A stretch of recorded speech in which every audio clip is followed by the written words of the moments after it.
Okay, welcome back.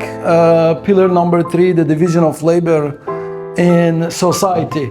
So a quick review of what we've seen so far. So the first question we raised in this lecture, in this program was, what is economics? Economics is the science that investigates human action. It is the science that investigates mankind's struggle for survival. Okay, survival is innate. It's intrinsic in human beings. But why do we struggle?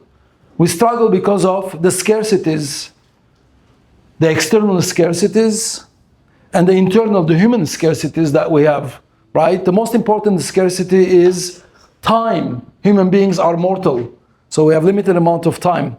Space, we can't be at two different places at the same time, okay? If we're picking apples, we can't be picking oranges. Okay? And there are obviously the other scarcities, the external scarcities. So it is a struggle for survival. Survival is innate, and it is a struggle because of the scarcities. The scarcities and the struggle that we face is taking place in the state of nature. Thomas Hobbes describes the state of nature as the environment where there are no institutions, whether it's market or government institutions. So think about it as the jungle, right? There are no institutions. And this struggle takes place in the state of nature. This struggle is guided by our human nature. We identified that human beings have nomological nature and evolutionary nature and essentialist nature, right? So we discussed all of this. So what is the starting point of the science of economics? When we're struggling in the state of nature to survive, what we're doing is we are acting. We're acting human beings. So Mises was able to derive the entire spectrum of economic science from one simple axiom, right? Which is the axiom of action, that human beings act. We cannot not act. If we say, I'm not acting, that's an action in itself. If you try to deny it, you end up verifying the axiom. So human action is innate in us. We are pre-wired to act. We cannot not act. So Mises calls this the axiom of action, and this is the first fundamental principle, right? Axiomatic principle of the science of economics. So human action takes place in the state of nature. Human beings, we enter the state of nature. Motivated by what? By our struggle for survival. And we quickly realize that when we enter society, we specialize based on our differences in comparative advantage, and we exchange goods and services. Our chances of survival will increase. We're better off entering the marketplace, motivated by our own self-interest, right? Struggling in the marketplace rather than doing it in isolation, specializing in goods and services in which we have a comparative advantage. What is comparative advantage? Is the opportunity cost. It costs me less to produce an apple than it would cost my trading partner. So I will discover my comparative advantages, which reflects my abilities, capabilities, the tools that I have, the factors that I'm working with, right? Each individual will have his or her own comparative advantage. We'll specialize and we trade. When we're specializing and we're trading, productivity goes up.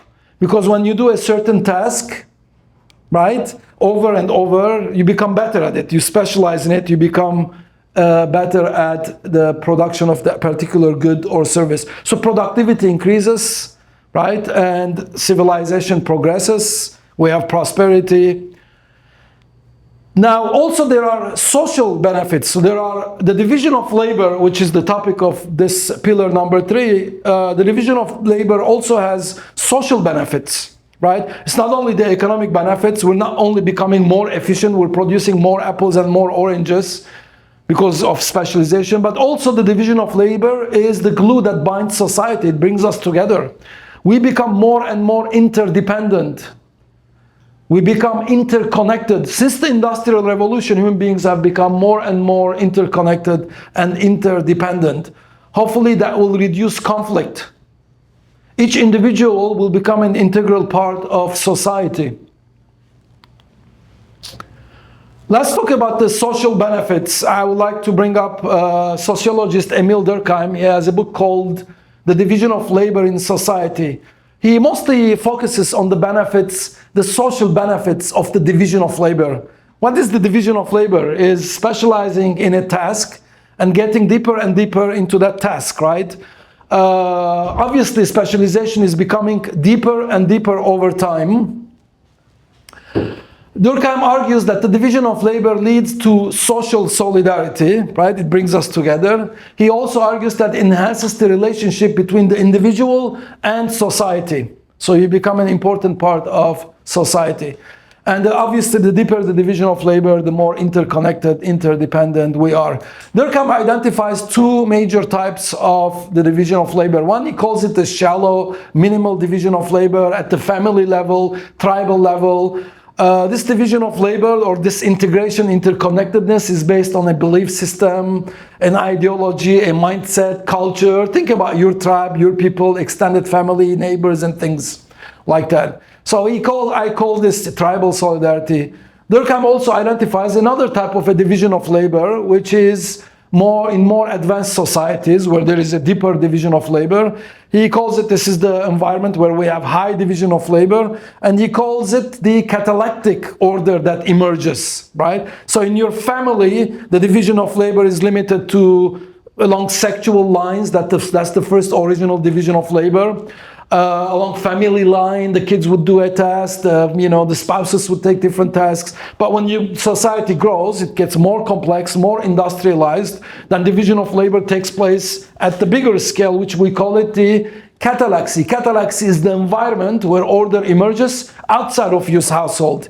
In the catalaxy, our preferences don't align.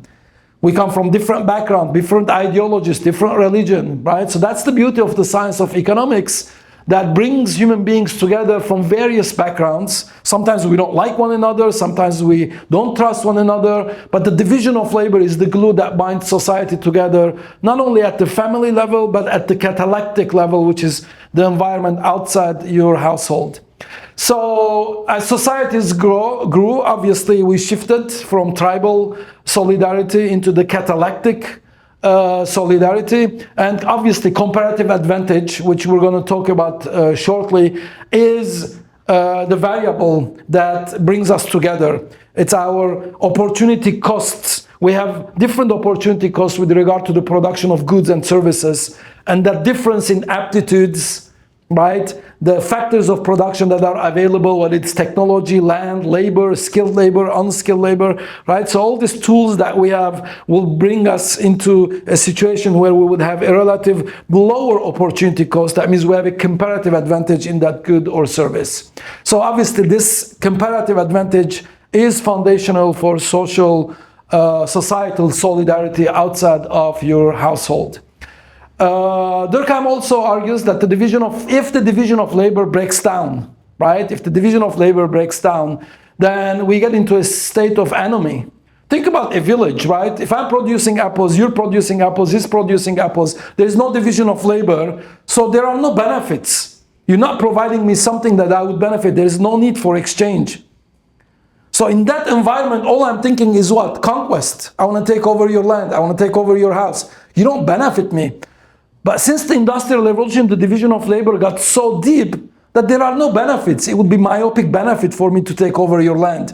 You're producing something that you have a comparative advantage in, and I'm producing a different varieties of goods. So this harmony is only created in an environment where there is deeper and deeper, and hopefully in the future, the division of labor is getting deeper and deeper over time. If you look at the job titles, historical job titles, right? I don't have the numbers from the top of my head, but I have it in my research, where we have more job titles over time, right? Job titles are increasing, indicating what? A deeper division of labor, right? When the titles are changing, that's the only one way of that I measured the depth of the division of labor, and I can tell you it's growing over time. So obviously this deeper division of labor creates a harmonious and stable relationship. Let me tell you how important this division of labor is. Let's look at one application of the depth of the division of labor in the theory of punishment, right? What would you think, what would you believe that we would have in an environment where there is a shallow division of labor? In an environment when there is shallow division of labor, right? If someone aggresses against me, then what do I want? I want revenge, I want punishment, right? But let's view that as that aggression happening in an environment when there is a deeper division of labor. Now, maybe it could be possible that I don't want revenge in the sense that I don't want punishment. I want restitution. I want compensation. I want rehabilitation, because I want to bring you back into society, because you play an integral and important role in the marketplace, because you're my dentist, you're my engineer, you're my accountant, right? So the deeper the division of labor, the more interconnected I am with most members of the society. So now the punishment that we desire in the marketplace, it's not going to be, I don't want an eye for an eye, but I want rehabilitation, I want compensation, I want restitution, right? So the theory of punishment is changing depending on whether we are in a more, shallow division of labor, or whether the division of labor is getting deeper and deeper. Now I want to move on a little bit to Max Weber. He also talked about in his book, The Protestant Ethic and the Spirit of Capitalism. In his book, he also discussed the social benefits of the division of labor. Okay, shortly we'll talk about the economic benefits. He provides an insight into how religious factors, cultural, social, religious factors, influence the development of the division of labor. He discussed in the book that the Protestant Reformation views your job as a vocation, the calling. The first time the idea of a calling, it's a calling from God that you specialize in a particular task. So work was not looked upon in a negative way. It wasn't a punishment for your original sin. Some people view it in that sense, that it's a punishment for our original sin. But now your work was looked upon in a way that it was a calling. So people were proud of their jobs. So specialization got deeper, they specialized in a certain job, and leading to a deeper division of labor. Now, so that was just a quick introduction into the social benefits of the division of labor, okay? Now let's talk about the economic benefits of the division of labor. Again, just to conclude, we wouldn't be in the classroom if there was no division of labor. We would be at each other's throat. If I don't benefit from you, then I want to take over your land. I want to take over your house. The only reason I'm keeping myself is because you could defend yourself. But in addition, right, I can have a harmonious relationship, a mutually beneficial relationship with you, because the division of labor. And the deeper the division of labor gets, the more harmonious societal interactions would be. Every single individual will become an important, a significant, and integral part of society. So my self-interest leads me to wish well upon you. I want your well-being. I want you actually to be healthy. I don't want your car. I don't want your house. I want you to be the dentist who's going to work on my teeth, right? So I want you to, so your well-being is embedded in my self-interest. And that only emerges through the division of labor, okay? Not through abstract theories of rights and commandments and etc. But that harmonious relationship is emergent. My self-interest emerges within the division of labor, right? Harmony and interconnectedness emerges. So now let's look at the benefits, the economic benefits of the division of labor. I mentioned briefly earlier Adam Smith with his publication of the book The Wealth of Nations in 1776, right? He discusses extensively the benefits of the division of labor. We actually talked about that the 1776, The Wealth of Nations, marks the beginning of the modern school of economic thought. We call it the classical school of economic thought. First, obviously, productivity goes up. If you concentrate on a specific task, you become better at it. And the more you concentrate on that particular task, then the higher the division of labor, the higher the productivity will be. Second, specialization is based on differences in our comparative advantage. So I'm doing what I'm best at. Okay? So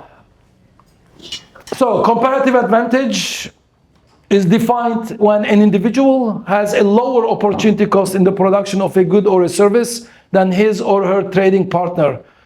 What identifies for me to have a comparative advantage, again, is the knowledge, the know-how, the aptitude, the capabilities that I have, the environment, the climate, right?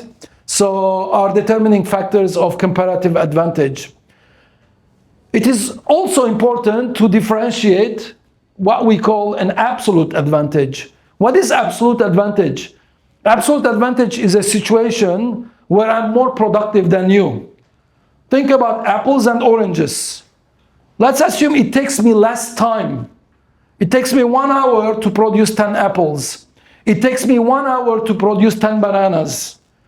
It takes you 3 hours to produce 10 apples. It takes you 10 hours to produce 10 bananas.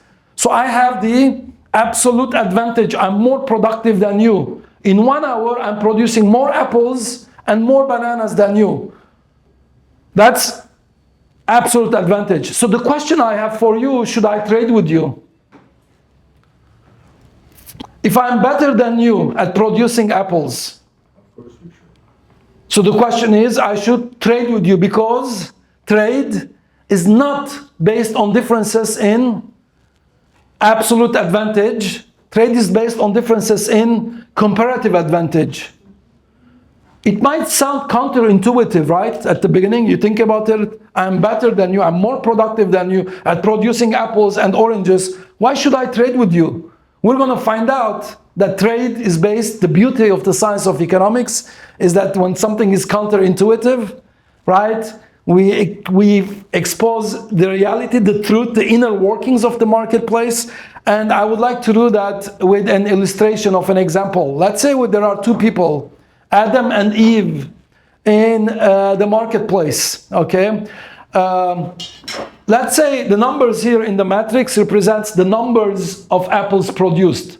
So they each have 1 working hour. So basically Adam in 1 hour can produce how many apples?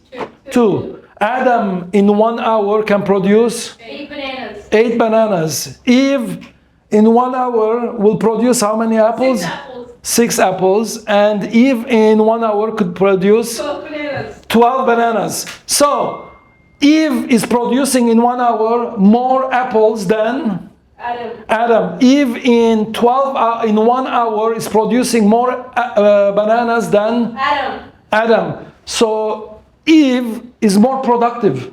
In 1 hour, 6 versus 2 and 12 versus 8. So the question, should Eve, who has higher productivity, trade with Adam? The answer is yes. Because trade is not based on differences in absolute advantage, is not based on differences in productivity. Trade is based on differences in opportunity cost. What is opportunity cost? Is what you give up to get something. So now let's calculate the opportunity cost for Adam and Eve and allow trade to occur, and let's see if they both benefit from specialization and trade, okay? So Eve has an absolute advantage, more productive in the production of both apples and bananas. And the question is, should Eve trade with Adam? And obviously the answer is yes. The beauty of the science of economics and comparative advantage is that specialization and trade generate gains. Now, when I bring this question up, many students would say, no, they shouldn't trade. If that was the truth, there would be no human civilization. We would have gone extinct like millions of other species that have gone extinct. Okay? So we wouldn't exist. We'd be at each other's throat.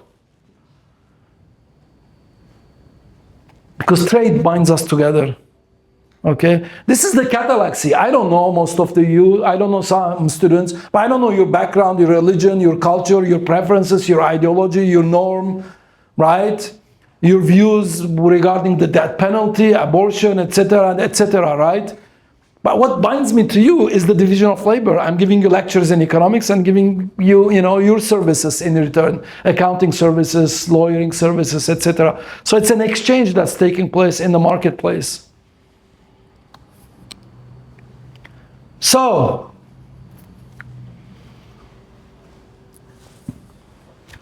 let's see how.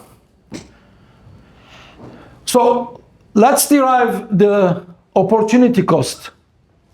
So what is opportunity cost? In economics, the cost of something is what you give up to get that thing. So when Adam is producing in 1 hour 2 apples, how many hours does he have left? 0. So he's producing 0 bananas. So to produce 2 apples, you're giving up 8 bananas. So what is the opportunity cost of 1 apple? To produce 1 apple, you're giving up 4 bananas. For 2 apples, because you cannot be producing 2 and 8 at the same time. You have 1 hour. If you only produce apple, that means you have 0 bananas. So the cost of 1 apple then is 8 over 2, which is 4 bananas.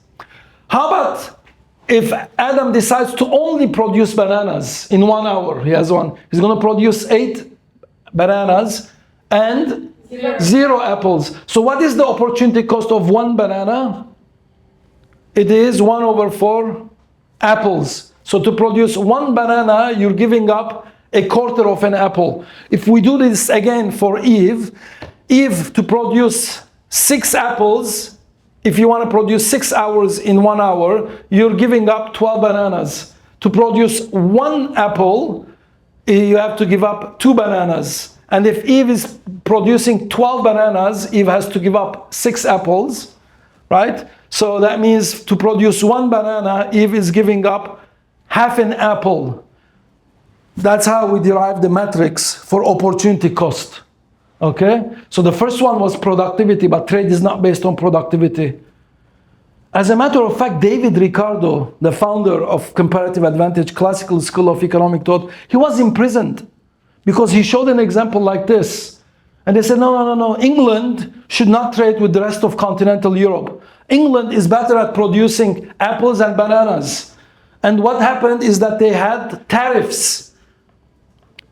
Export were good. This is mercantilism. You remember the system that existed prior to the Industrial Revolution? It was feudalism and mercantilism as an economic system. So mercantilist economic policies were that of trade barriers, tariff restrictions. Why should you trade with someone when you have higher productivity in both? And then David Ricardo, Classical School of Economic Thought, when he presented this to the parliament, he was imprisoned. They put him in prison twice. And then eventually he explained to them with similar diagrams like this that trade is not based on differences in absolute advantage. Trade is based on differences in comparative advantage. This is 1776. Okay, this is mid to late 18th century. Wasn't like a long time before, right? So this whole idea, so then when they understood, then they started opening up borders. Because until then, when goods and services don't cross borders, what do we have crossing borders? Guns. Armies. Okay, so trade is important. So let's look at this. What is the opportunity cost for Adam for 1 apple? What is he giving up? 4 bananas. What is Eve giving up for 1 apple? 2 bananas. 2 bananas. Who has the lowest opportunity cost? Eve. So therefore Eve has comparative advantage in the production of apples. So that means Eve should specialize in the production of apples. Who has comparative advantage in bananas? For Adam, 1 banana you have to give up quarter. Eve for 1 banana has to give up. Who's giving up less?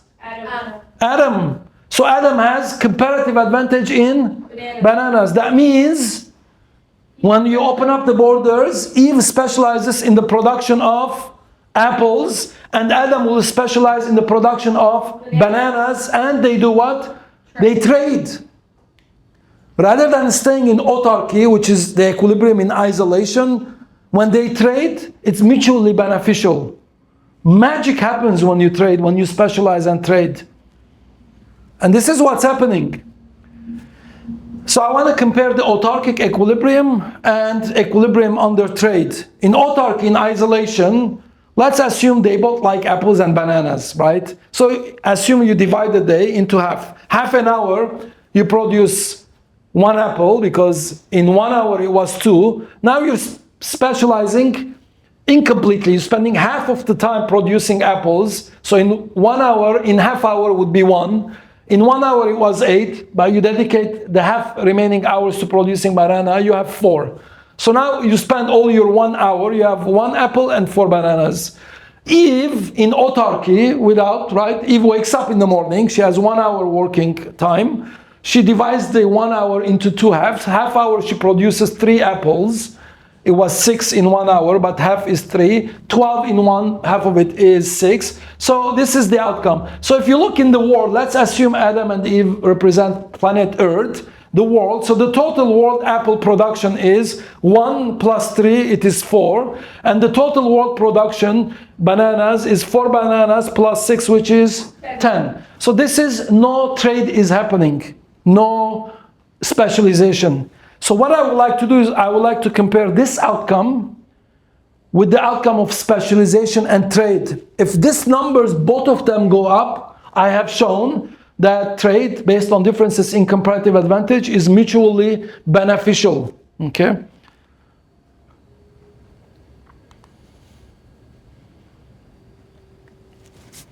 Let's assume Adam has comparative advantage in bananas. So Adam produces 0 apples and spends the whole hour producing bananas. Specialization is taking place, right? So they wake up in the morning, they have 1 hour, and then later on in the afternoon they're going to exchange.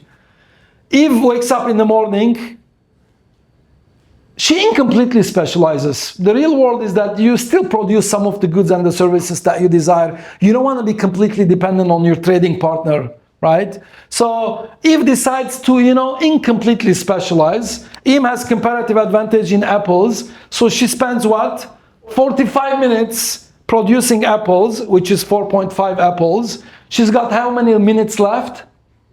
15 minutes. She spends the other 15 minutes producing 3 bananas, right? If you look over here, 3 minutes is 60 minutes, etc. You divide it by 45 and 15, you get the numbers.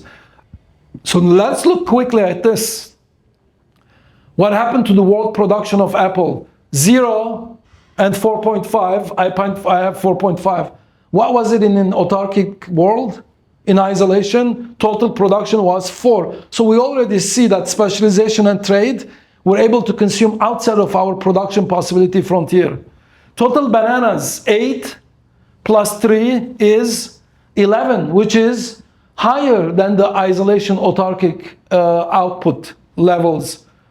So there is more apples and more bananas, and then they will figure out a way to exchange mutually that they all have more apples and more bananas, okay? So they can have, after if they decide to trade, for example, 3.75 bananas for 1.25 apples, right? Then consumption, Adam will have 1.25 apples, compared to autarky, it was 1. Adam would have 4.25 bananas compared to 4. So Adam is gaining more apples and more bananas. And similarly, Eve is getting more apples as well as more bananas. Okay? So this is the post-trade consumption. So what trade does is that it allows us, this was in autarky, right? 1 and 4. This was 3 and 6. Now with the specialization, Adam completely specializing. Okay? So this lines, the blue lines, represents production possibility frontier. What is a production possibility frontier? It is the maximum amount of apples and oranges that a country could produce given the labor and the technology, all the other factors of production, right? So this is the best you can do. So for example, if Adam produces 0 bananas, if Adam is producing 0 bananas, the maximum amount of apples that he can produce is 2, right? So this number is over here, 2, 4, 8. is coming from, oh, sorry, it was already up here, right? So, oh, we have falafel and za'atar. But anyways, it was a previous example. I changed it up. So, which one do you like? Adam and Eve, apples and oranges, or Omar and Amir, falafel and za'atar? You like both? Which one? Is there? Why don't we take a vote? I like the falafel. You like the falafel, but nobody knows what za'atar is. So I have to spend time and explaining. You know what za'atar is? See? But you ate it. You ate za'atar at my house. You remember it's thyme? Like the flatbreads and they put thyme on it. Aaron, you know za'atar? No? Dylan? See, yeah, I have to explain what za'atar is. Audience doesn't know. We have students joining us from the Middle East, you know, they would know what za'atar is. I'm sure you know what za'atar is. Habibi, of course. Okay. So anyways, so this is the production possibility frontier, right? So with trade, we are able to, production stays the same, technology is not changing. I'm still on the PPF. Eve still is Eve is moving upward. Specialization is taking place, right? Less bananas and more apples, 4.5, right? So specialization is taking place, but production is still on the production possibility frontier. That's the best a country can do, or an individual, right? But when we're trading, we realize that we are able to consume outside the production possibility frontier. It's magic. We're able to consume outside the production possibility frontier because of specialization and exchange, okay? So that's what the economic benefits of the division of labor is. The division of labor gets larger and larger the more diverse our aptitudes are, right? We want hierarchies of aptitudes. We don't want homogeneity of society. We don't want everybody to be the same. There's a trend now in academia, in the world, oh, we're all equal, we're the same, equality, equality. We don't want equality. Equality leads to retrogression.